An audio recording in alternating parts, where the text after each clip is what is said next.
E aí pessoal, tudo bem? Tô aqui para falar com vocês via vídeo, tá?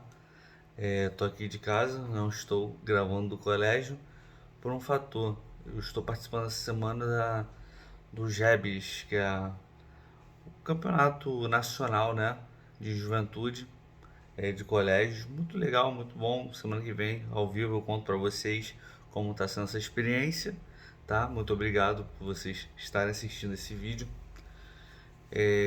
A matéria de hoje eu vou relembrar semana que vem, tá bom? Ao vivo, presencial. É sobre o Império Carolingio e a cristandade, tá? Na minha apostila aqui, gente, ela tá na página 245, ela começa, tá? Pontos primordiais para vocês entenderem, para vocês já levarem para semana que vem para a gente conversar melhor. Primeiro, a grande importância do Império Carolíngio para a Europa. Um ponto, é o Império Carolíngio que vai travar o crescimento muçulmano na Europa. É o Império Carolíngio e outros, né? Mas o Império Carolíngio vai chamar mais atenção, que expande o catolicismo, o cristianismo na Europa, tá?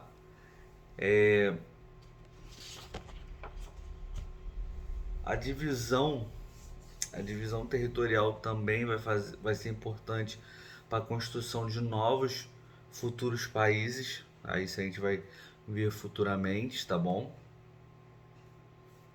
Deixa eu ver outras coisas que estou vendo aqui só para os pontos principais, tá bom?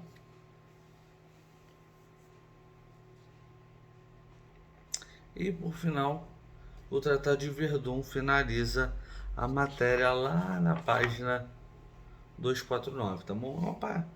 É um capítulo bem pequenininho, um capítulo bem tranquilo. Antes disso, antes que eu esqueça, após esse vídeo, vocês vão fazer todas as questões para adiantarem já valendo ponto até esse capítulo da apostila e me mostrar semana que vem. Eu vou dar um ponto por isso, tá bom? Então, professor, acabou o vídeo, não vai ter mais o que fazer? Vai estar valendo ponto. E não é para fazer de qualquer jeito. Vamos lá, gente. Valendo ponto, tem que ter seriedade, tem que estar bem feitinho, tá bom? Façam só as questões de múltipla escolha. Vamos lá para a página 245, tem um mapa, tá?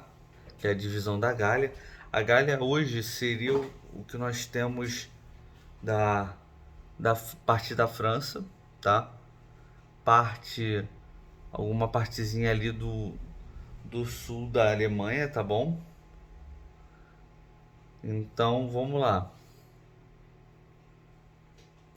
Diferentemente dos outros reinos germânicos importantes, como os reinos de ostrogodos e visigodos, o reino dos francos foi um reino duradouro, perdurando do século V ao século IX.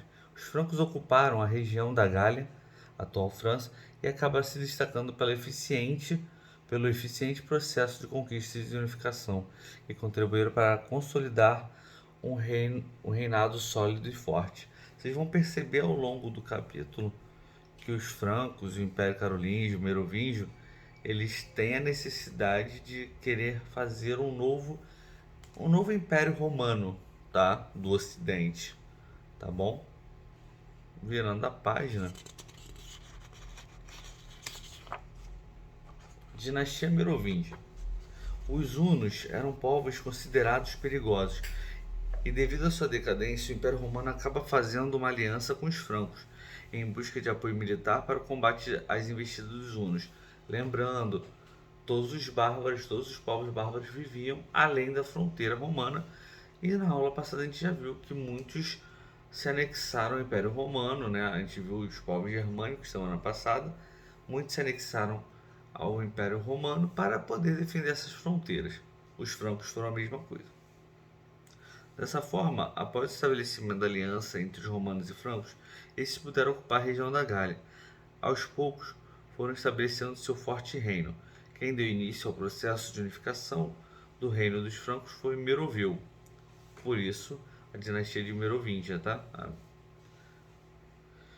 Importante guerreiro que unificou as tribos francas com o objetivo de combater os hunos. Surgiu então a primeira dinastia dos reinos francos. O período mais importante da dinastia merovingia ocorreu com Clovis, neto de Merovil. No século V, através da sua organização militar, Clovis conseguiu derrotar diversos povos germânicos, como os hunos, os visigodos, os alamanos, e passaram a dominar toda a região da Gália. Em seguida, Clovis decidiu reforçar sua aliança com os romanos através dos bispos da Gália e se converteu ao cristianismo, religião oficial do Império Romano. Era o início de longa aliança com a Igreja Católica. Como eu falei semana passada, gente, começaram a perceber que era melhor sair do politeísmo, que era acreditar em diversos deuses, cultuar diversos deuses, para um Deus só, que você conseguia controlar uma parcela maior da sua sociedade, tá? Então, por isso que eles abraçaram o cristianismo como a religião de vários reinos, como vimos dos reinos germânicos, e agora vamos ver dos francos. Quando Clovis morreu, em 511, o reino foi dividido entre seus 4 filhos, Teodorico, Clodomiro, Childeberto e Clotário. Os herdeiros de Clovis não demonstraram muito interesse em assumir as obrigações do governo e por isso foram criados então majordomos, que a princípio tinha a função de administrar o palácio. No entanto, com o constante enfraquecimento dos reis merovingios, o majordomos passou a governar de fato o reino. Então era como se fosse o prefeito do palácio, tá? Só que ele ganhou uma magnitude maior. Preste atenção, porque isso aqui é muito importante, esse majordomos, para a matéria que nós estamos vendo, tá? No século VIII, o majordomo Carlos Martel se destacou a organizar o exército contra o avanço dos mouros na Batalha de Poitiers. Galera, não importa, vocês vão ver a partir de agora, não importa o que você faça, se você é um grande guerreiro, ganha uma grande batalha, você ganha visibilidade no seu reino. Vocês vão ver a partir de agora. Então, o Carlos Martel ele vai travar o avanço dos muçulmanos e, com isso, trazer para o agora, vocês conseguem perceber algumas coisas. Por exemplo, muitos ataques muçulmanos na Europa é colocado muito na França, porque a França é meio que a sequência do reino franco. Então, para muitos muçulmanos, o Islã só não está na Europa toda por conta dos franceses, o povo franco, e não deixou expandi-lo, tá? Tanto é que os muçulmanos só chegam ao que é hoje Portugal e Espanha, depois perdem por causa da Guerra da Reconquista, tá bom? Após a vitória de Poitiers, Carlos Martel foi aclamado herói dos francos. O majordomo morreu poucos anos depois e todo o seu prestígio conquistado foi suficiente para que seu filho Pepino o Breve fosse aclamado rei dos francos. O Império Carolíngio. Pepino o Breve se tornou o primeiro rei da dinastia carolíngia. Para assegurar o seu poder enquanto monarca, Pepino estabeleceu uma aliança com o Papa. Nessa conjuntura, a pedido do Papa Estevão II, Pepino combateu os lombardos que haviam invadido a Península Itálica e concedeu terras vitoriosas para a Igreja. Essas terras ficaram conhecidas como Patrimônio de São Pedro e representam o que originou o Vaticano. Então, o que nós temos de Vaticano hoje, que é a casa do Papa, foi dado pelos carolíngios, tá? Pepino Breve. Após a morte de Pepino Breve, em 768, o trono carolíngio foi ocupado por seu filho, Carlos Magno. A aliança entre a Igreja e a dinastia carolíngia perdurou com Carlos Magno, que assumiu o trono do Império Carolíngio e recebeu o título de Imperador Romano do Ocidente, das mãos do Papa Leão III. Com essa tática política, a Igreja Católica reafirmou sua autoridade sobre os homens e os reis. Então, eu estou aqui acima de vocês e eu estou conclamando você o rei dos francos, né? O imperador Romano do Ocidente. Carlos Magno conquistou a maior parte da Península Itálica e parte central do continente europeu. Essas importantes vitórias do Império Carolíngio tinham como influência a religião cristã. O governo Carlos Magno ficou marcado pela recuperação de tradições germânicas, como as relações de servidão, vassalagem e suzerania. Além disso, a administração do Império Carolíngio se destacou pelo seu aperfeiçoamento. Observe as importantes medidas tomadas por Carlos Magno. Aperfeiçoou o sistema judicial, aplicando a lei de maneira semelhante por todo o reino. Criou um sistema de defesa territorial baseado na construção de castelos e fortes. Dividiu o território em condados.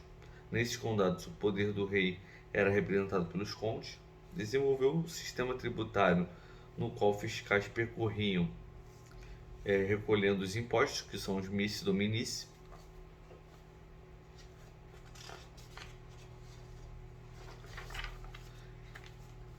Uma coisa que é bem clara, galera, Carlos Magno também deu um avanço muito grande para a educação no seu reino.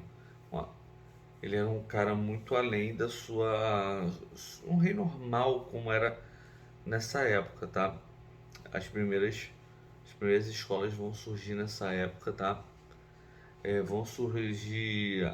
Ele vai fomentar muito a arte nessa época, vai fomentar muita cultura nessa época, tá bom? Em relação à igreja com a cultura, a coroação de Carlos Magno como imperador do Sacro Império Romano representou a consolidação de uma aliança que já havia sido iniciada séculos antes. As terras cedidas pelo então imperador ficaram sob a autoridade da própria igreja. Dessa forma, foram construídos grandes mosteiros, bibliotecas e igrejas na região. O desenvolvimento cultural no Império Franco foi intenso. A presença de mosteiros e escolas católicas contribuíram para muitas obras de cultura greco-romana fossem traduzidas e preservadas através de cópias de manuscritos que os monges faziam nas grandes bibliotecas. Além disso, o período também é marcado pelo desenvolvimento da arquitetura e das iluminuras. Toda essa valorização cultural no período ficou conhecido como o Renascimento Carolíngio. Galera, esses monges são os monges copistas. Não é igual hoje. Se eu quiser aqui em casa imprimir um livro, é ilegal, mas se eu quiser imprimir um livro aqui em casa, é só apertar o botão, imprimir, vai sair pela minha impressora. Não tinha isso, ainda não tinha sido criado, tá? Então haviam pessoas que copiavam. Isso vai ser um problema futuro. Daqui a pouco vocês vão perceber que muitas obras são adulteradas, tá? Não que sejam adulteradas somente para passar outra mensagem, às vezes por própria tradução, tá bom? Quando ela vai traduzir uma obra, não tem uma palavra que lembre, não tem uma definição, né? Uma tradução, eles mudavam completamente o sentido daquele texto, tá bom? A decadência do Império Carolíngio.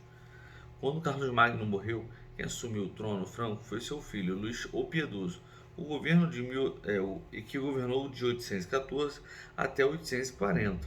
A partir de então, se iniciou uma intensa disputa pelo domínio do império. Luís, Carlos e Lotário, filhos de Luís o Piedoso, entraram em guerra pelo trono. O conflito só foi resolvido com a assinatura do Tratado de Verdun, em 843, que dividiu o reino franco da seguinte maneira: Carlos, o Calvo, se tornou o rei da França Ocidental. Luís, o Germânico, se tornou o rei da França Oriental. Lotário se tornou o rei da França Central. Galera, o Tratado de Verdun também é importante, tá? Então, se cair numa prova que é o Tratado de Verdun, é a divisão do reino franco nos 3 filhos de Carlos Magno. A fragmentação do reino franco resultou no enfraquecimento do exército. Dessa forma, os reinos carolíngios, com seus exércitos divididos, tiveram muita dificuldade em combater as invasões dos normandos e dos árabes. o fim da dinastia carolíngia é representada pela ascensão da dinastia capetinga, após Hugo Capito assumir o trono da França Ocidental, que atualmente conhecemos como França. Galera, então finalizamos esse conteúdo. Semana que vem eu vou colocar coisa no quadro, vamos conversar, vou contar essa experiência que eu estou tendo nos Jogos Nacionais. Vou tentar falar com o próprio Gustavo para a gente botar um time feminino e masculino, que eu acho muito importante a gente ter uma escola que converse com outras disciplinas, e uma delas é a educação física. Façam, por favor, as questões múltipla escolha da apostila agora, tá bom? Valendo ponto. Semana que vem, quem não tiver, não vai ganhar esse pontinho extra, tá? Por participação. Ajudem quem tiver aí, eu não sei, quem tiver aí ajudando, me ajudando a tomar conta da turma, muito obrigado. Por favor, ajudem, galera. Se tiver reclamação, pô, vamos ser legal, me ajudem, por favor. Vamos chegar no final do ano já, então façam as questões do livro e me mostrem semana que vem. Abraços, beijo pra vocês. Tchau, tchau.